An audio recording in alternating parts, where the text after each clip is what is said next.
नमस्कार, मैं हूं अर्शद रशीद आजाद और आप देख रहे हैं एबीपी न्यूज। दोस्तों, आज मदरसा से रिलेटेड आपके जितने क्वेश्चन हैं, मैं उन तमाम क्वेश्चनों का एक एक करके जवाब दूंगा और उम्मीद है कि उसके बाद आपके मन में कोई भी क्वेश्चन ना होगा। तो मैं शुरू करता हूं 2459+1 के। 2459+1 में 800 करीब मदरसे हैं जिनका पेमेंट अभी हो रहा है, जैसे 609, 559। बाकी जितने भी मदारिस बचे हुए हैं उनका पेमेंट अगला वित्तीय वर्ष यानी कि 2023 में होगा। ये शब्द हमारे नहीं बल्कि बिहार के एजुकेशन मिनिस्टर का सदन में ये बयान था कि मैं अगले वित्तीय वर्ष में उन तमाम मदारिस का जो कि 2459+1 में बचे हुए उनका पेमेंट कर दूंगा। दूसरी चीज जो सबसे ज्यादा पूछी जाने वाली है कि बिहार स्टेट मदरसा एजुकेशन बोर्ड में काम हो रहे थे। मैं आपको एक एग्जाम्पल से ये चीजें समझाना चाहता हूँ कि स्टेशन पे यात्री आते हैं जाते हैं, स्टेशन को उससे कोई फर्क नहीं पड़ता है। स्टेशन का काम है कि लोगों को सहूलत प्रोवाइड कराना, ये हमेशा करता रहता है। इसी तरीके से कोई भी बोर्ड हो, कोई संस्था हो, कोई तंजीम हो, वो अपना काम किसी के आने या रहने या न रहने से रुकता नहीं है। उनका काम हमेशा होता रहता है, चेयरमैन हो या ना हो। अन्य जो काम है वो आपको चलता रहेगा, क्योंकि कोई भी चीज एक आदमी पे निर्भर नहीं बल्कि कई लोगों को मिला के एक संस्था और एक बोर्ड बनता है। तो हर लोग अपने अपने हिस्से का काम कर रहे हैं और काम हो रहा है। अब उसमें जो कुछ लोगों ने ये पूछा था कि मैंने अब्दुल कयूम अंसारी के दौर में ही इंटरव्यू दे दिया था, लेकिन मेरे ज्वाइनिंग लेटर नहीं मिल पाया उस वक्त, कि अब मुझे मिल जाएगा।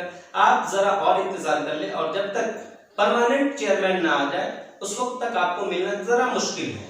और चेयरमैन से रिलेटेड जितने भी काम हैं ये आपको इसमें जरा सा इंतजार करना होगा, उसके बाद ये चीजें क्लियर हो जाएगी। चेयरमैन जैसे ही आएंगे आपके तमाम कामों को फर्स्ट ऑफ ऑल आज में ही करके आप तक पहुंचा दिया जाएगा।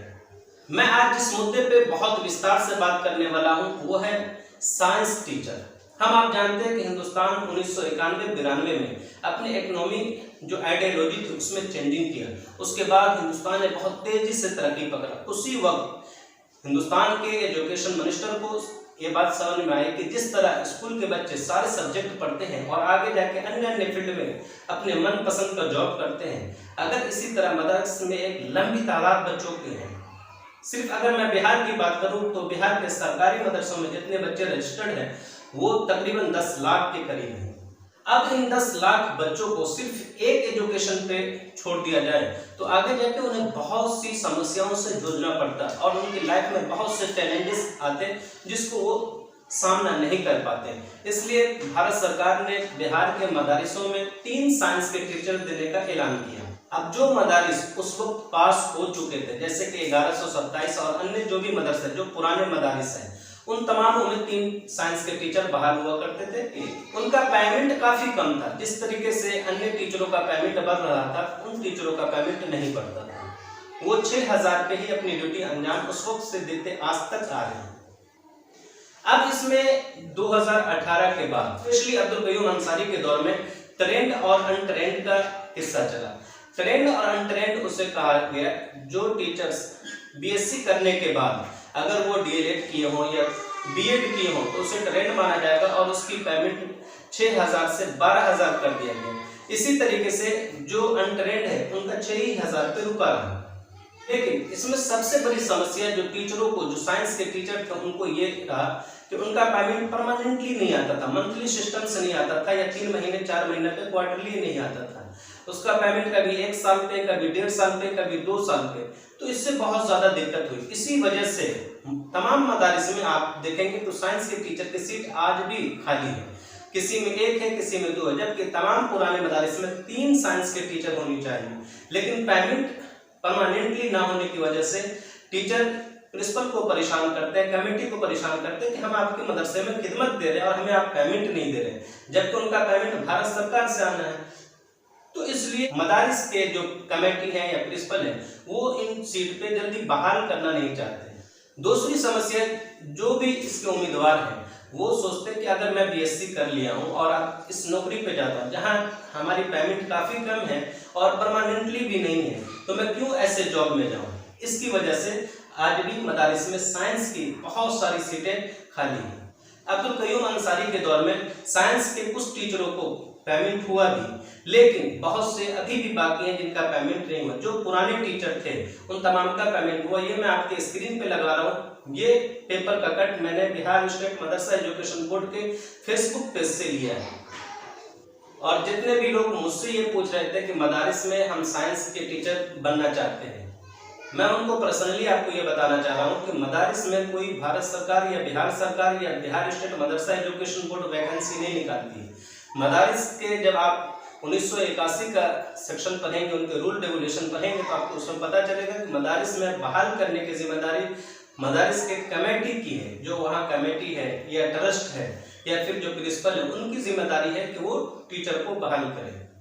जिनको भी मदारिस में नौकरी करनी हो वो बोर्ड से कांटेक्ट ना करके मदरसे से कांटेक्ट करें। तो भाग हमारा चालू होता है बिहार के उन तमाम मदारिस की जो जिम्मेदारी है। जिस तरह बिहार के मदारिसों में पढ़ाई का स्तर आहिस्ता आहिस्ता गिरता जा रहा है, मैं इन चीज़ों को आपके सामने रखूंगा पूरे डिटेल्स से कि आप जानते हैं कि बिहार स्टेट मदरसा एजुकेशन बोर्ड आज भी अपनी खिदमात के लिए बिहार में बल्कि पूरे हिंदुस्तान में जाना जाता है। यहाँ के जो स्टूडेंट होते थे वो हर फन मौला होते थे, उनके अंदर हर तरह की सलाहियत होती थी।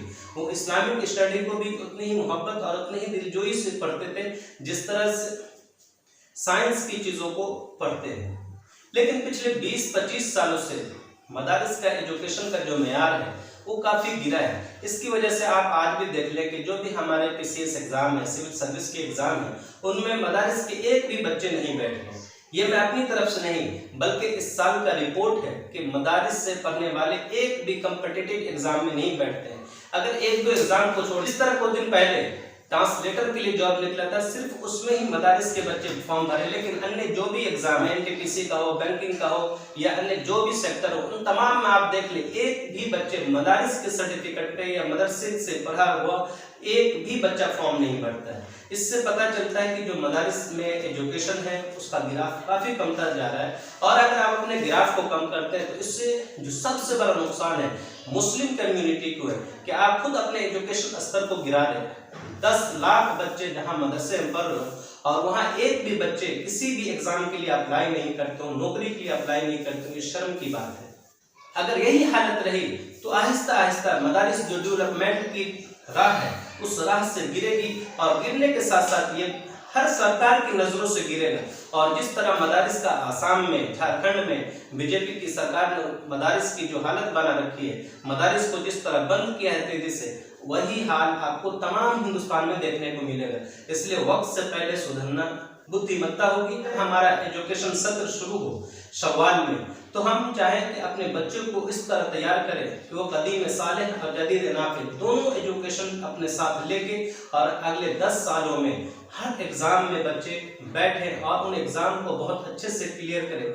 ये हमारे और आपके लिए बहुत ज़रूरी है, वरना मदारिस पे वो दिन दूर नहीं जब ताले पढ़ने शुरू हो। जबकि इसी बिहार में ले लें, शमसुल हुदा से लगभग 5000 स्टूडेंट ऐसे हैं जो बिहार, बंगाल, उड़ीसा, झारखंड में आज भी PCS में अपनी खिदमत अंजाम दे रहे हैं। वहाँ के सिविल सर्वेंट हैं और बहुत अच्छी तरह वो खिदमत अंजाम दे रहे हैं और उनकी सारी एजुकेशन शमसुल हुदा से ही है। और आप अगर IAS की बात करें, UPSC की बात करें तो उसमें भी लगभग 2000 के करीब स्टूडेंट ऐसे हैं जो शमसुल हुदा से फारिग है और उनमें बहुत सी तादाद ऐसे जो बिहार स्टेट मदरसा एजुकेशन से पास आउट है और वो हिंदुस्तान के अलग अलग खित्तों में सिविल सर्वेंट की खिदमत अंजाम दे रहे हैं। लेकिन ये 20 सालों से रुका हुआ है। वक्त रहते ही अपनी कमियों को खोजिए और तलाशिए, फिर उनको दूर कीजिए, तो फिर एक दिन ये मदरसा चमकेगा और मुस्लिम कम्युनिटी की एजुकेशन बेहतर होगी, मुस्लिम कौम तरक्की करेगा। अगर हम नहीं करते, दूसरों पर निर्भर रहते हैं और तनख्वाहखोर बन के रह जाते हैं, तो वो दिन दूर नहीं कि जब इन मदारिसों पे ताला पड़ जाएगा और आप टुकड़ों पे जीने की जो आपकी आदत है तो उस वक्त आप भीख मांगने के अलावा कुछ भी नहीं कर सकते। कौम टुकड़ों पे पलती है, वो आज़ाद नहीं होती है और जो आज़ाद नहीं होती है वो अपनी ज़िंदगी को अच्छे से नहीं जी पाता है और अपनी ज़िंदगी के जीवन शैली को बेहतर से बेहतर नहीं बना पाता है। इसलिए हमसे ज़्यादा जानकार हैं और हर चीज़ को आपने बहुत अच्छा से पढ़ा, बहुत बड़ी बड़ी तकरीरें करते हैं, लेकिन तकरीर से पहले अपने और आप जहाँ खिदमत अंजाम दे रहे हैं उन जगहों के बारे में भी सोचिए और उन बच्चों के बारे में भी सोचिए जो आपके दर्स में बैठते हैं, वो क्यों नहीं तरक्की कर रहे, वो क्यों नहीं दुनिया के अलग अलग एग्जामों में बैठते हैं और पास होते हैं।